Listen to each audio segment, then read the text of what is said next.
के पागल बना देल बारू। तोहरा खिया के जादू जान हमरा के पागल बना देल बारू।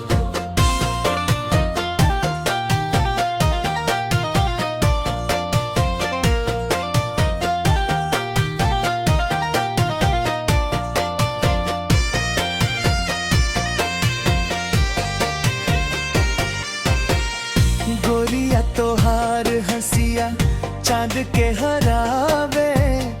चलत बाड़ू त दिलवा मचल मचल जावे।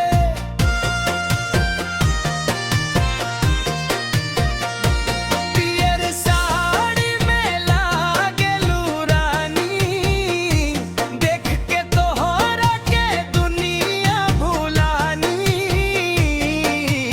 होठवा के लाली गलवा गुलाबी तोहरे खातिर बन गइल बानी शराबी।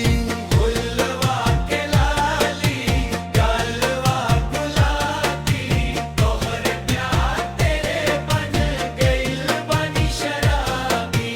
गला में गुलाब सजवल बारू दिलवा के निंदिया उड़ा देल बारू।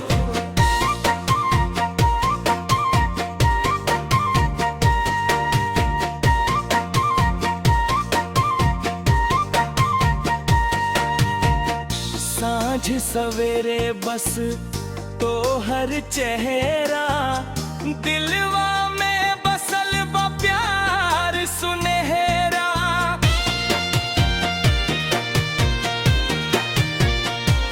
हथवा पकड़ के कहब हम तो से जन्म जन्म के साथ निभैब रोसे।